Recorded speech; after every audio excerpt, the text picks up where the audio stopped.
Welcome to the Real News Network. I'm Paul Jay in Washington. And in Washington, Ben Bernanke, chairman of the Federal Reserve, talked about S&P's downgrading alert, warning that maybe in 2 years they'll downgrade the AAA rating of U.S. sovereign debt. Here's a little bit of what Mr. Bernanke had to say. In one sense, S&P's action didn't really tell us anything, because everybody who reads the newspaper knows that the United States has a very serious long-term fiscal problem. That being said, I'm hopeful that this event will provide at least one more incentive for Congress and the administration to address this problem. Most of the analysts and pundits that have looked at this S&P downgrading with what I think is some objectivity find it a bit hard to understand. The odds of the United States government defaulting on its sovereign debt are rather slim, and if it did, you would have to downgrade everything there is in terms of U.S. currency around the globe. And in fact, you would really talk about an unraveling of the global financial system, which one would think would create a little more alarm than what S&P is suggesting. But when you dig into the S&P report, there is a piece of it that is alarming, but isn't getting very much attention in the media or by Mr. Bernanke and others in his circles.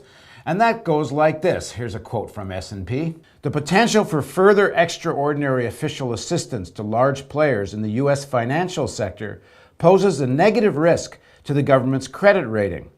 Because of the increased risk, S&P forecast a potential initial cost to taxpayers for the next crisis to approach 34% of gross domestic product. S&P puts that into cash numbers at maybe as much as $5 trillion if there's another meltdown of the American and global finance sector. So that really then begs the question, if the real threat here is not sovereign debt default because of the size of the American deficit, but if it's really the threat of another collapse of the finance sector, then why isn't Mr. Bernanke and everybody else talking about DoddFrank financial regulation and how to make some actual enforceable rules that might prevent or mitigate such a meltdown? Now joining us to talk about all of this is Gerald Epstein. He's the co-director of the Perry Institute in Amherst, Massachusetts. Thanks for joining us, Jerry. Thank you, Paul. So where are we? Well, first, what's your take on the S&P? I mean, S&P has had such a stellar role in the crisis themselves. They're very credible, aren't they? They rated all the CDOs AAA, and then the CDOs crashed. So they shouldn't have any credibility at all. It's all part of a ideological battle to bring austerity to the United States and cut the size of government. It really should not have be any basis for investors' decisions. So let's talk about then what S&P says. As I say, if you read the actual full report of S&P, this piece about the possible meltdown of the finance sector and what that might cost the American economy is buried way down in the report.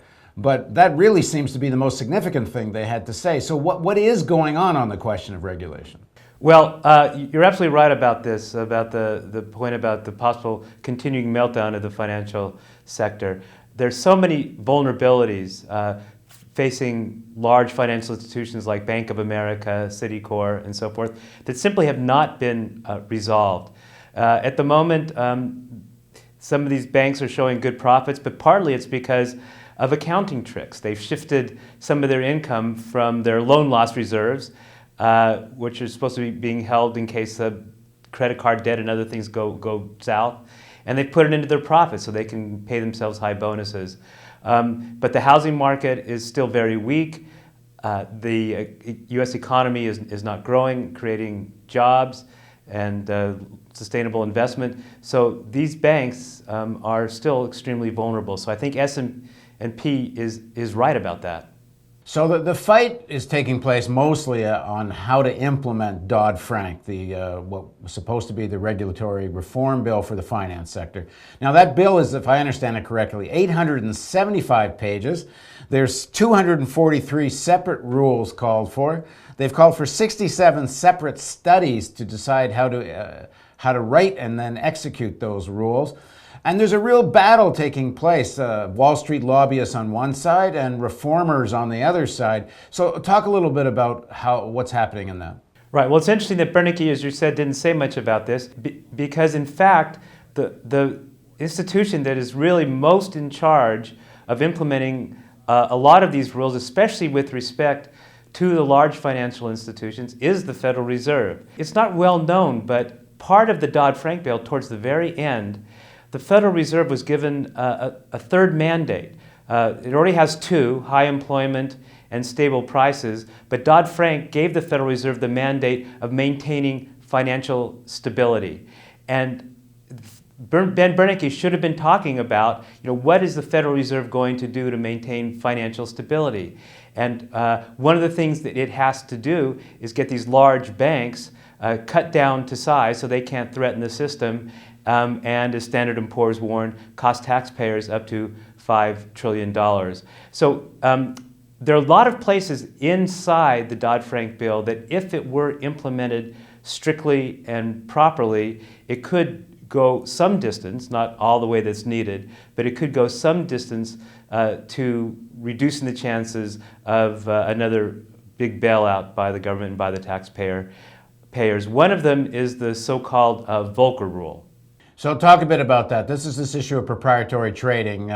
If I understand that's correctly, this is when big banks like Goldman Sachs or Citibank and others take their own money and do very risky plays. Make direct investments either into future markets or derivatives, commodities, and tell me how big a piece of their business was that prior to the crash? Well, that's a very good question. When the Volcker rule first came out, a lot of these banks would tell newspaper reporters, look, this really isn't very important to us. Maybe we earn 5 to 10% of our earnings from proprietary trading. And also proprietary trading didn't cause the crisis, so why are you bothering with this? But in fact, neither of those things was true. My colleague Jim Crotty and I and a former graduate student at Ren Levin had looked at this, and what we found was that for some of the largest investment banks, Goldman Sachs, Morgan Stanley, Merrill Lynch, and so forth, this kind of trading was anywhere from 45 to, at the height of the right before the crisis hit in 2008, up to 60 or 70% of their profits. It's very difficult to measure, in fact. So these are rough estimates. We don't have direct measures of proprietary trading because they don't reveal these data, but our measures suggest that it was very important to their bottom line. Why was this a systemic threat? Why did this contribute to the crisis? Well, it contributed in several ways. First of all, proprietary trading is at the heart of how these investment banks and former investment banks, now they're either bankrupt or like Goldman Sachs have been turned into commercial banks. This is at the heart of how they made a lot of their profits. What they would do is make bets on, say, the housing market and use complicated derivatives and other kinds of instruments to make complicated bets on this. This would create a demand for these assets and would push up the price of these assets, and that contributed to the bubble, the housing bubble being as high as it was. And then they'd borrow very short term, sometimes 80% of their borrowing was overnight borrowing in the repo market and other wholesale borrowing, and then they'd invest more in these assets, driving up their prices even more. So this proprietary trading was one of the main drivers of both the housing bubble and the accumulation of debt structures and complex bets all around the housing bubble. So when it crashed, it not only brought down the housing market, but that's why it brought down these banks, because they had engaged in so much proprietary trading. And it was bringing down these banks that was really at the center of why the crisis was so serious. And the other part of this proprietary trading is you could be trading absolute crap in terms of long-term effects on the economy, but if you make a short-term turnover, the way the compensation schemes were worked out, you would make a fortune as senior management of one of these banks. Let me get into a little bit of the detail of this, because I think it's important for people to understand the kind of lobbying battle that's taking place in the specific wording of how regulations are going to be enacted. And here's a little piece from DoddFrank. No transaction, class of transactions or activity may be deemed permitted if, and here's the direct quote, 1, would involve or result in a material conflict of interest. And then it goes on. 2, would result directly or indirectly in material exposure by the banking entity to high-risk assets or high-risk trading strategies.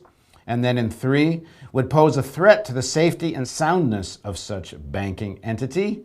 Or 4, would pose a threat to the financial stability of the United States. This is the section you were talking about earlier, Jerry. So the question is, what is material conflict of interest? What is high-risk trading strategy? So if I understand this correctly, Jerry, the fight is what meat do you put on the bones of these words, and then what regulation comes out of that? That's right. The quote that you just read is really central to what we say is the best way to interpret the Volcker Rule, this ban on proprietary trading. The way it worked was there was a basic ban on proprietary trading by these banks with the idea that if they're going to engage in this kind of risky gambling, then they shouldn't be guaranteed by the taxpayer. They shouldn't have access to the discount window from the Federal Reserve or other kinds of bailouts from the government. Let them do this gambling on their own. There's anybody that has access to this kind of a bailout from the government shouldn't engage in this proprietary trading, period. But they were able to get written into the law all kinds of exceptions and all kinds of vague language that, in fact, would allow them to engage in proprietary trading. So the quotes that you just read was what we call a backstop legislation, which says even if you're able to get through a loophole and do some proprietary trading, if the regulators can show that it involves a material conflict of interest or will be risky for the bank or will be risky for the United States as a whole, even if according to the letter of law you can do it, you can't do it, period. And this is very important. So what's a material conflict of interest? Well, it's the kind of thing that Goldman Sachs did when it got together with the hedge fund operator Paulson to put together a CDO, a package of mortgages that the Goldman Sachs knew was going to fail. Then they sold those mortgages to their customers without telling them that they had been put together to fail.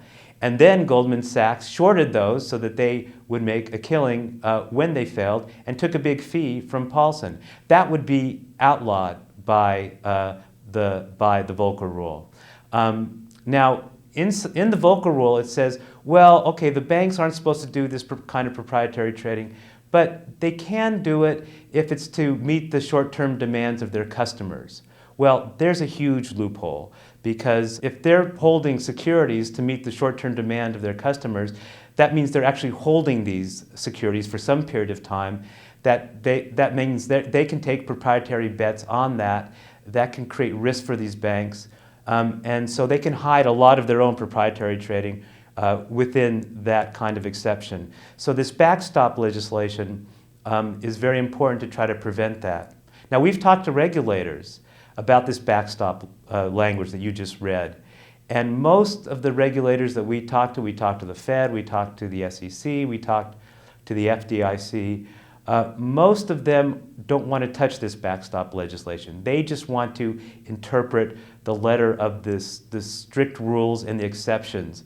And we're afraid that if they do it that way, then the banks are going to be able to hide a lot of proprietary trading inside the exceptions. So if people are talking to their Congress people or senators, what should they be telling them about this? What they should tell them is that they want to restrict all proprietary trading that's dangerous for the banks or that's dangerous for the government or the taxpayer, and no exceptions or loopholes should be accepted, which could lead to another bailout of these banks, period. So in other words, as Standard & Poor's said, if you don't take a position on this, I'm talking to us, the viewers and the makers of this, we could be risking another $5 trillion of public money again.